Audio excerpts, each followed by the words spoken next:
おはようございます。要はまさに手持ち録音時代らしいんで、ちょっと手持ち録音に挑戦しております。そして、今まで以上にちょっと机が散らかってますけど、上の子が、とうとう自宅の方の僕の部屋を自分の部屋にしようとしていて、なんかもう片付けてって、もうめちゃくちゃ上から目線で、なんかもうまだ片付けてないのみたいに言うもんだから、もう態度悪いからもうパパ片付けないみたいになってしまってもう53歳児がおむずかりですよ。ここも片付けなきゃいけないんですけど、そんなんで自宅の方の部屋に置いてあった子供らがちっちゃい幼稚園の頃とかに作った父の日に作った粘土細工みたいなのをこっちに持ってきました。で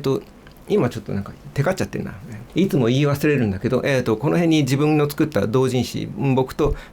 奥さんと合作というか共作で作ったものもありますけど、同人誌などが、飾ってあります。こっち側にトートバッグもあります。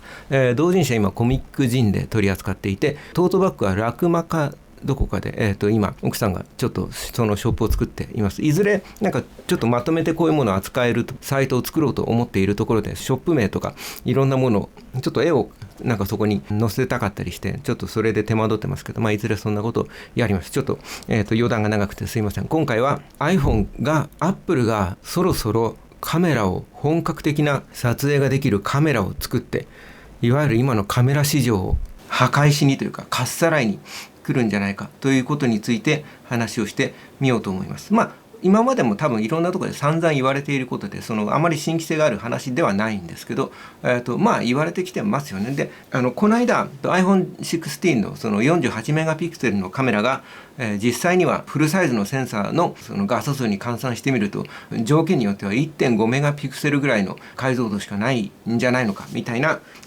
海外の動画を見て、それが面白かったんでちょっと紹介した動画を作ったんですけど、そこのチャンネル名がトニー&チェルシーノースアップという、チャンネル名で、そのプロのカメラマンというか、撮影やってるそのトニーさんという人とそのチェルシーさんという人が、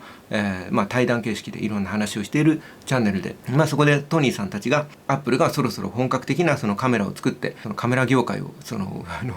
破壊しにというか全て奪ってしまうんじゃないかみたいな話をしていて、ちょっと面白かったんでそれについて話をしてみます。オリジナルの動画の URL 貼ってあるんで面白いんで、ぜひ見てみてください。多分チャンネル登録者数がその海外でもう160万人とかいる大きなチャンネルなんで知ってる人も多いのかもしれないですけど、僕は海外の、YouTube チャンネル全然見てなかったんで、すごく新鮮で、なんていうかな、英語が分かるってことはやっぱ大事なんだなみたいなことはちょっと思いましたね。やっぱ情報が幅広いというか、日本にいて考えてることとちょっと違う視点だったり、いろいろ勉強になりました。そのトニーさんが言うには、自分も知っている非常にこの業界でいうと誰もが知っているような有名なカメラのエンジニアの人が今はアップルに移籍して、アップルのカメラ部門で何か研究してるんで、今まさにアップルが第一世代のそのアップルのカメラを作っていたとしても全然不思議ではないみたいな話をしていて、だから実際のところどのぐらいのことなのか、その本人ももちろん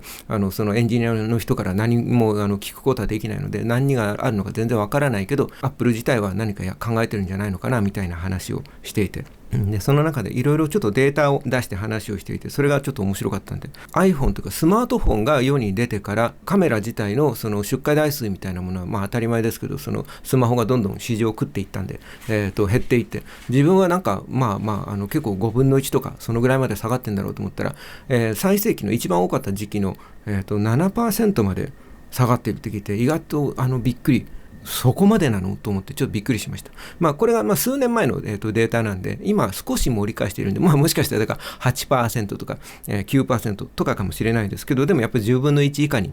下がってしまっていて、ただ、その食われたのは大きなことですけど、コンパクトデジタルカメラで今はだからコンデジってほとんど新しい機種がもう作られなくなってしまって、昔はイクシーとかね、ソニーは今も RX の100のシリーズを作ってますけど、キャノンとかニコンとかもいわゆる今のだからスマホぐらいの大きさってことか、の、コンパクトなそのカメラを作っていて、それがめちゃめちゃに売れて、どんどん技術的に新しくなってみたいな時代がありましたよね。富士のファインピックスとかもありましたよね。自分もいろいろ買ってすげえ楽しかった、気がしますが、そのあたりが完全にスマホに置き換わっていると。でそのスマホが置き換えた 93% のうちの約 55% が iPhone であると。これも数年前のデータだと思うんで、この会話自体は1月前ぐらいの話ですけど、多分データ自体はがっちり最新じゃないと思うんで、93% って話も自分が後で本当かなと思って調べたら、2020年ぐらいの話かな、だったんで、だから今年のちょっと今データわかんないですけど、でもおおむね間違ってはいないんです。半分ぐらいがだから iPhone であると、やっぱ iPhone が強いんですね。単一の機種でって考えてたらってことかもしれないですね。要するにじゃあ 55% が例えば iPhone だとしたら 45% は例えば Android ってことかもしれないし、 iPhone がだから圧倒的にその単一の機種としてはめちゃくちゃ強くて、 Android はほらいろんなメーカーがちょっとずついろんな機種を出してるんで、Apple がそろそろカメラを出してくるんじゃないのかっていう話について、雑談的にそのトニー&チェルシーさんがのサイトでその話があって、今はインスタグラムとか TikTok とか、YouTube のショートとかそのあたりで7割何パーだっけ 73%、これまたそのざっくりした数字で、約7割ですよねが縦長の動画になっていると。だから Apple が今、カメラを出してくるとしたら、縦長の画面と横長の画面と両方に対応できるようなハードウェアになるんじゃなかろうかと。もしかするとだから例えばね、正方形に近いようなセンサーを積んできて、縦横どっちでも対応できるとか、そんなようなことかもしれないですよね。最近出てるそのアクションカムとかいろんなカメラとかも基本横長のセンサーだけど、横長の中心部分だけを切り取って縦長の動画も撮れるみたいな仕様になってたりするものもよくありますよね。あとは細かい話でアップルはチルトとかバリアングルとか好きじゃなさそうだから、液晶画面はその本体に固定になるような気がするみたいな話もしてて、そのあたりもちょっと面白かったんですけど、あとはアップルだったら今のカメラメーカーがあまりできていないようなそのソフトウェア面での、劇的なその進化が期待できて、そこはすごく大きいんじゃないかって話をしてて、自分も確かにそう思いますね。要するにカメラのハードウェアっていうか、いわゆるだからそのグリップの、この形状とか、そのシャッターのフィーリングとか、そういう部分っていうのはその各カメラメーカーで長年研究してきたものとかいろいろあって、そういう部分は特にだから、日本のカメラメーカーみたいなソニーとかキヤノンとかニコンとか、シグマとか富士とか、そのあたりが、長年やってきていて、その知識とかノウハウの蓄積があるわけですよ。でその部分はすごく研ぎ澄まされているというか、その進化してきているわけだけど、ソフトウェア面で考えるとまだまだ進化の余地があって、そういう部分でアップルが圧倒的に何か進化してくるんじゃないかと。この話が出た時にはまだ iPhone16 の噂が全然なかった、ところだから1月2月前の動画なので iPhone を見てこういう風に持った時にここにシャッターボタンがないみたいなところで iPhone のこのカメラはまだそのカメラではない的な話をしていて、非常に面白かったですね。だからまさにそうなんですよ。で iPhone が16になって、その部分にカメラコントロールっていうそのボタンが、ついて、シャッターにもなるし、どんな場面でも一瞬でカメラが起動できるっていうそのスイッチにもなっていて、タッチセンサーになっていて、そこでズームとか、あるいはそれぞれの例えば絞りとか露出とか、シャッタースピードとか、そういうものを、変化させる。だからそのカメラというところのこのダイヤルですよね。それに相当する機能がそこに入り込んでいて、でまさにだからそこにカメラのいわゆる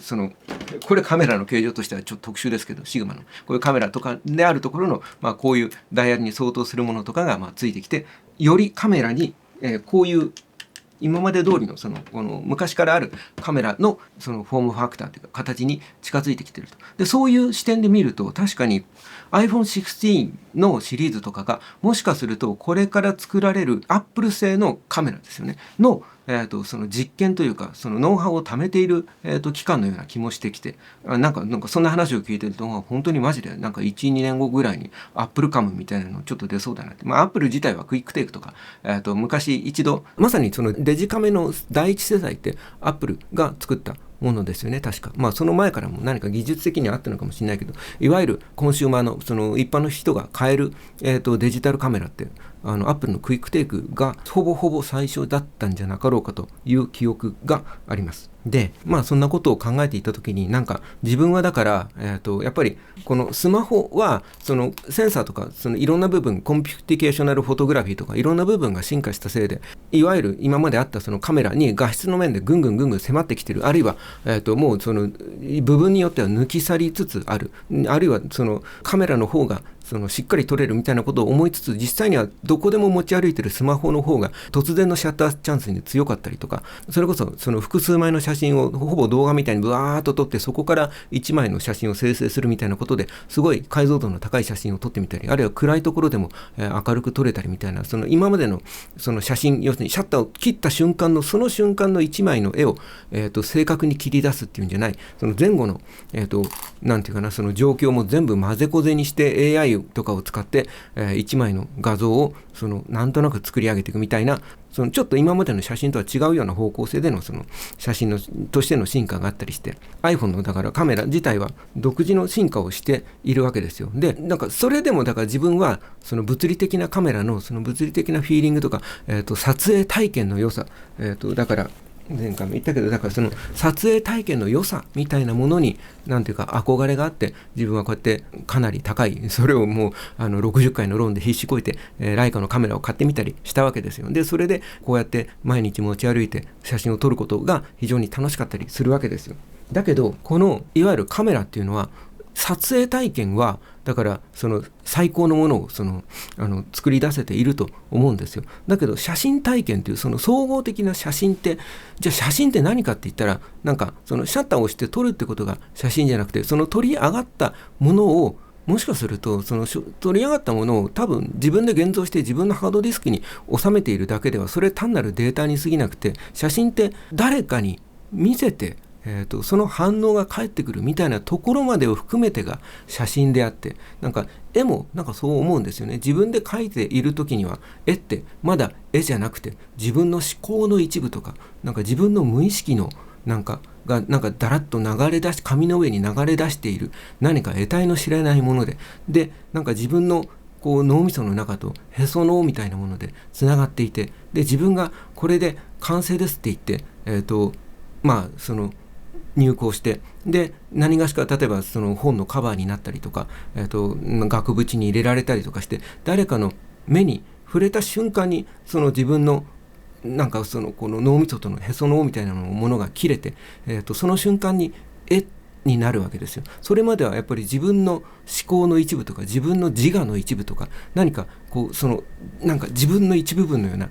得体の知れないものなんですよ。写真の中にもなんか多分あらゆる表現物がそうで、観客に誰かに見てもらう、聞いてもらう、体験してもらうってことがあって、その瞬間に写真だったら誰かに見てもらった瞬間に写真になると思うんですよ。でその時にこういうカメラは撮影の機械であって、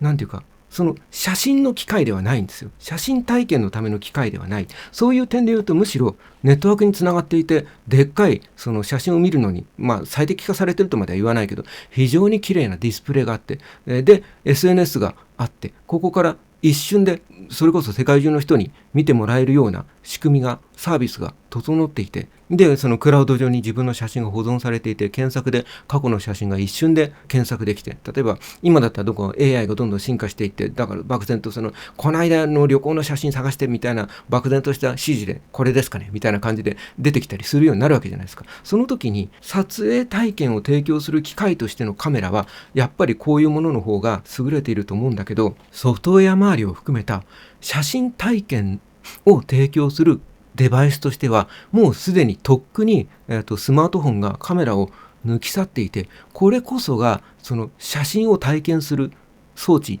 になってるわけですよ。だからその手放しにまだまだカメラにはカメラの良さがあるとか、のんきなことは言ってられなくて、実はとっくに追い抜かれてるってことを、そのカメラの画質の面ではどうこうとか、フルサイズのセンサーが画質が高いからどうこうとかじゃなくて、すでにとっくに写真体験デバイスとしてもう追いつきようもないぐらいスマートフォンに抜き去られてるってことを、なんかカメラをこう作ってるとか、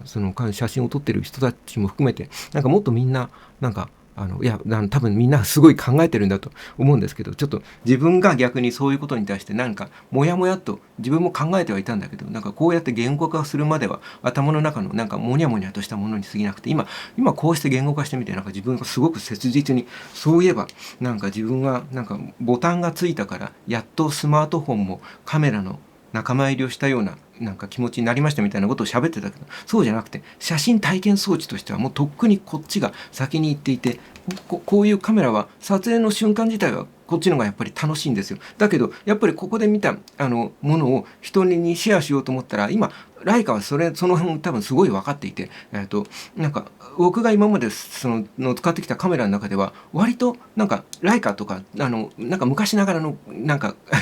カメラでなんかすごい頑固っぽいじゃないですか。だけど意外とデジタルの方向に舵を切っていて、こいつはなんかスマホが手元にあったらいつの間にかスマホの方に写真のアプリの方に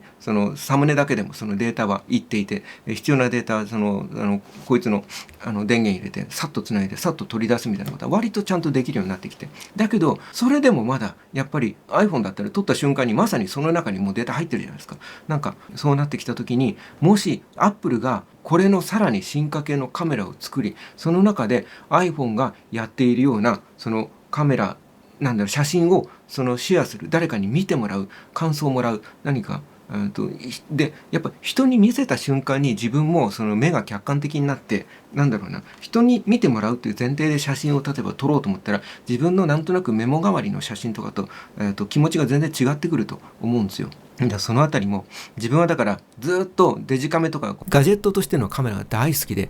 それをずっと使い続けてきた。でかなりの台数のカメラを買い続けてきたわけだけど、それはあくまでもやっぱり自分は人に見せるってことを全然考えたことがなくて、自分の個人的な絵の資料とかその記録マニアなんで、なんか自分のどっか行った記録とかご飯食べた記録を残して自分で見返すためだけのなんかデバイスとしてカメラをずっと使っていて、でやっとそれこそこのシグマの FPL とか、その前のそれこそこの DP のシリーズとか、なんかシグマのカメラ買って、なんか撮ったものをちょっとこれすごいよって言って人に見せるみたいなことが分かってきて、で今なんかこのライカを買って見たりしてるわけですけど、なので人に見せるということに関して自分はすごく意識が低くて、今やっと絵と同じなんだなということが分かってきたというか、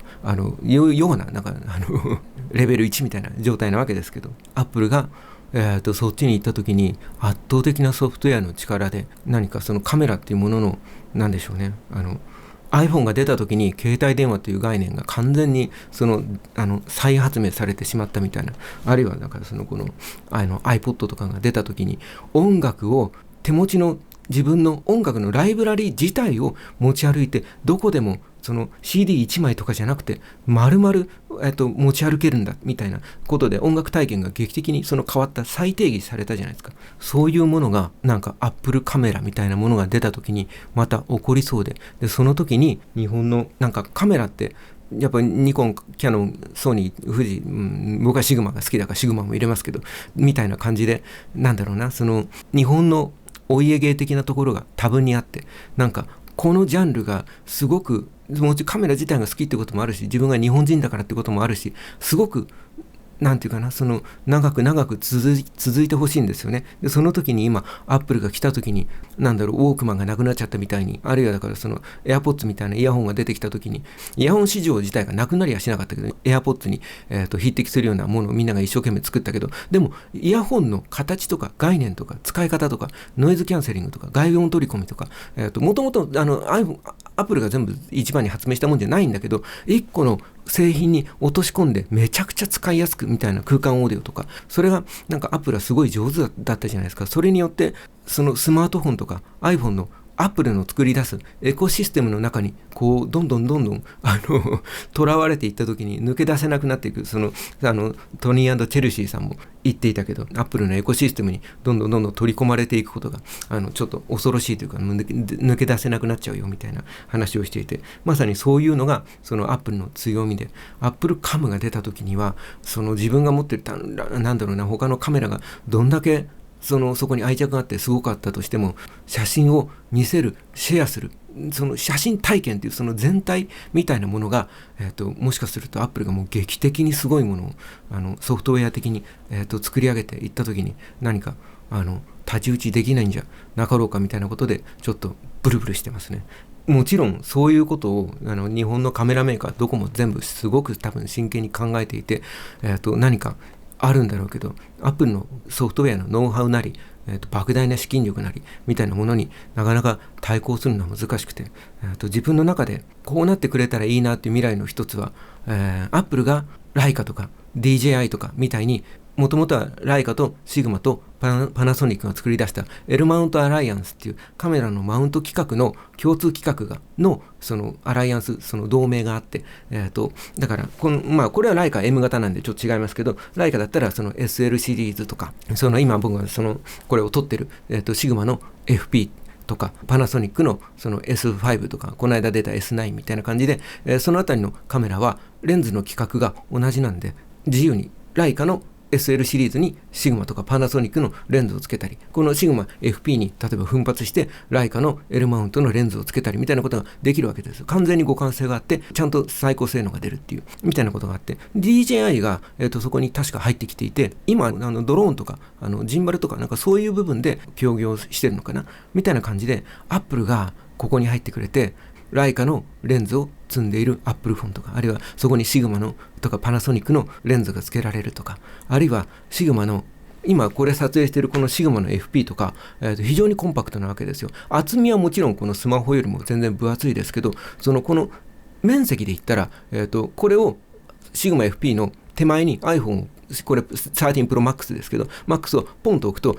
シグマの FP は完全に隠れるぐらい FP 自体はコンパクトなカメラなんですよ。例えばシグマ FP の背面液晶の代わりにこれiPhone みたいなものがガチャッとつくようなカメラが、これずっとなんか自分は夢見てるんだけど、できたら続いて USB3 とか後々多分 USB4 とかになっていくと思うんですけど、になれば、撮った動画とかを iPhone 側にデータとしてもうすぐに流し込んで、写真を撮った瞬間に、iPhone 自体が写真を撮った時みたいにライブラリに写真を収めることもできるだろうし、L マウントのでかい画質のいいレンズでね、あるいはそのレンズで撮ったものすごい情報量の写真を iPhone 側がそのコンピュテーショナルフォトグラフィーみたいなものを使ってさらにエンハンスとさせるような、仕組みが自分自身はその工学的に嘘偽りなく撮ったまま写ってる写真が好きなんだけど、でも時代的にはなんかそういう、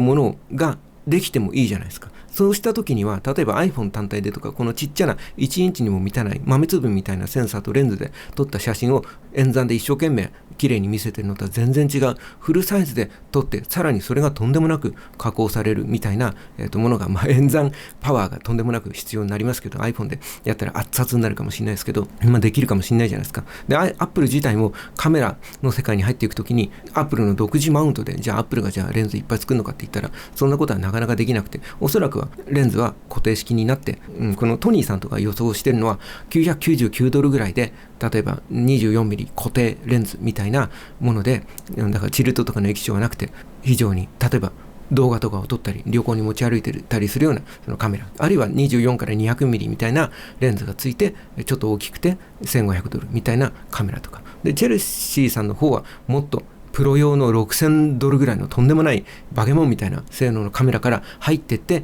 値段がどんどん下がっていくんじゃないか、アップルビジョンプロ方式ですよねみたいなことをなんか2人で想像してて、どっちかねみたいなことを話してましたけど、それもちょっと面白かったんですけど、みたいなことがあって、僕的にはそうだな、でもなんか$6000のカメラは手が出ないんで、自分的にはその$999とかで 24mm 固定でびっくりするようなカメラとかが出てくれたらいいなと思うんだけど、それとは別にだからそれこそこんな形でもうちょっと大きくて、ここにでっかく厚みも当然フランジバックが必要なんで、厚みも当然あると思うけど、ここにレンズマウントが L マウントがついていて L マウントのレンズが付けられて、ライカとか、シグマとか、パナソニックをいつも後回しにしちゃうけど、パナソニックとかのレンズが例えばつけられるようなアップルのカメラとかがあると、僕の好きなもの全部盛りじゃないですか欲張りセットみたいな感じになるんで、僕としてはなんかそれがめちゃくちゃ、夢ですね。なんか例えばライカとかはファーウェイみたいなとこのとレンズで協業してたりとか、それこそパナソニックと協業して、ただライカの SLシリーズみたいなものって基本的には内部はパナソニックがかなり技術協力をしてると思うんですよね。見た感じだからライカの SL3 とかが今出てるパナソニックの S5 をベースにライカのデザインとカラーサイエンスが採用されてるカメラみたいな見方もできる。もちろん細かい仕様は全然違うんですけど、でもちょっとなんかパナソニックがかなり協力してるんだろうなって思わせるようなとこはあったりして、みたいなとこでアップルがカメラ市場をぶっ壊しに来るんじゃなくて、本当に L マウントアライアンスとかに入ってくれて平和に穏やかに。で僕の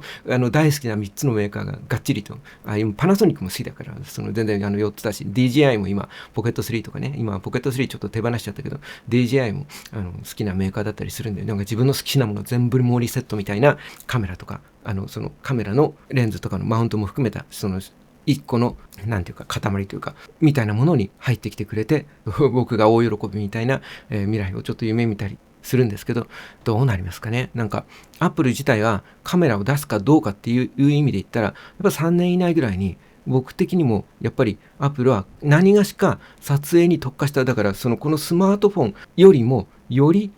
撮影に特化している。当然中にアップルだったら当然撮影したものをテザリングなのか Wi-Fi なのか何かわからないけど、撮った先からクラウドにアップしていくようなシステムを入れてくると思うんで、当然スマートフォンの機能、例えばだからそこで SNS にアップするみたいなことも当然できるってことを前提にしてあると思うんだけど、でも撮影にもっとスマートフォンよりも撮影に特化している、そのカメラに相当するものを出してくるとは思います。それはだからすごく楽しみだし、